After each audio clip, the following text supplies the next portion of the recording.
Kaya Davey went to hospital with a sore back.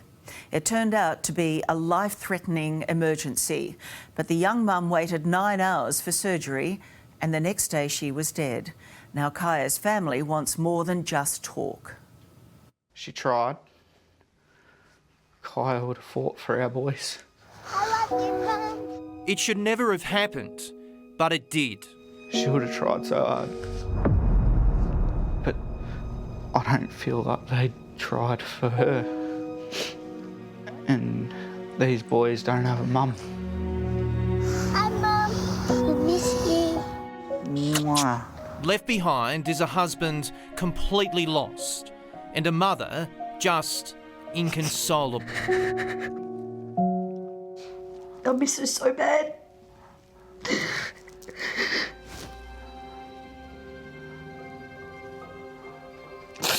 I just wanted to come home.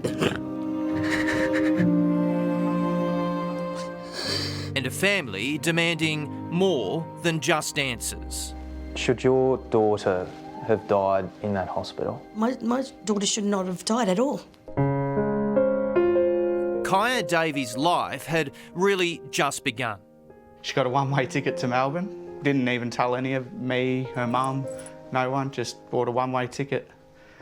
And yeah, my mum ended up asking me, "Is Kaya going home, Daniel?" I said, "No, I don't think she is. She's staying." Together for 13 years, Kaya and Daniel raised 2 boys and then they married. Her and the boys looked beautiful. I remember that day forever. But it just kills me that we didn't even get to see out our 1-year anniversary. The couple was moving from Victoria to Wollongong when life changed forever. Life's been turned upside down, really. Kaya, she was on the ground doing an exercise and she got a sore back. The 33-year-old went to the local Shell Harbour Hospital south of Sydney, just 2 minutes' drive from the family home.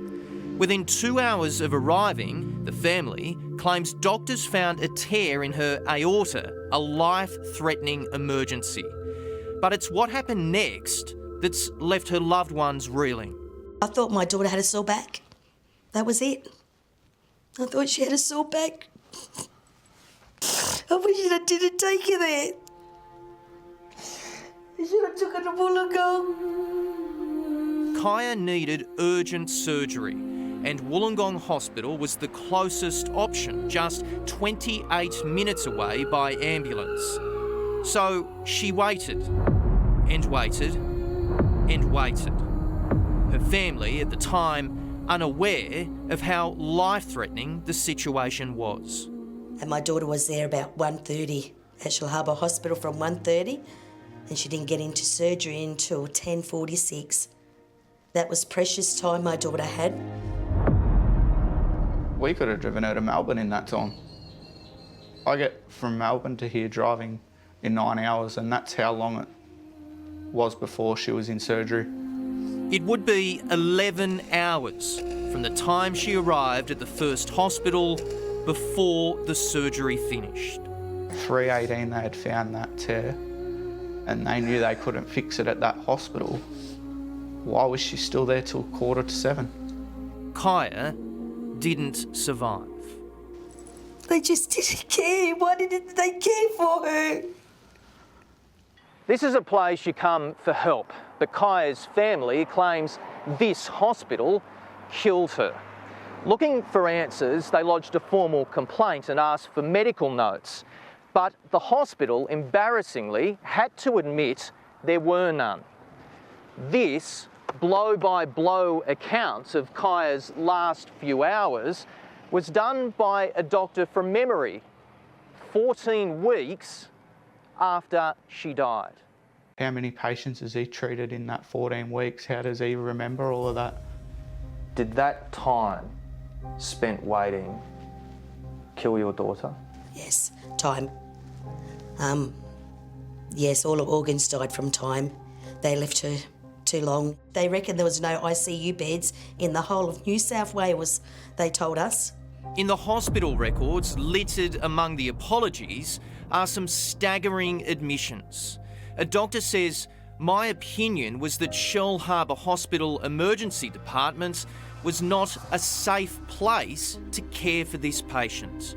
A lot of sorries from some of Sorry's the not doctors. bringing her back. It's not bringing my daughter back. There's no guarantee Kaya would have survived a torn aorta, but this family says she did have a chance, and an overwhelmed hospital system took that chance away. Is this a hospital system in chaos? Yeah, complete chaos. It's disgusting.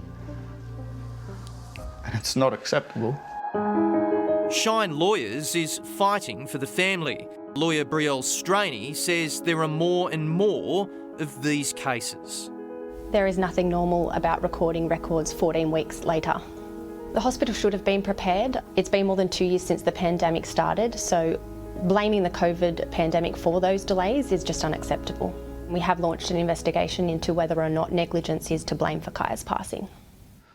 Couldn't imagine my life without my mum. And they've got nearly their whole life without theirs. Daniel is now doing his best as a single dad. Get down to their level and have a look. Caleb and Jackson given these teddy bears and a note they've been told came from their mum. To my beautiful boys, Caleb and Jackson. Every night before bed, I've got to read that note. And they squeeze those teddy bears. Hug this bear and remember Mummy is hugging you too. It's the closest thing they've got to their mum now. It's now been 5 months since Kaya passed, but the pain, just like her memory, isn't fading. I just want to be with her. It's so hard. I just want to be with her. I want someone held responsible Yes. for what happened to my wife and the mother of my boys. She was only 33. I love yous. I love you.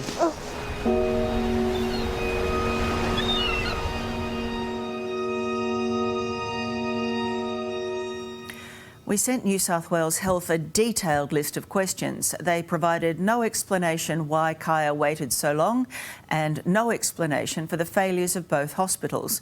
In fact, New South Wales Health answered none of our questions, and Health Minister Brad Hazzard declined to comment. If they all think that'll make it go away, they should think again.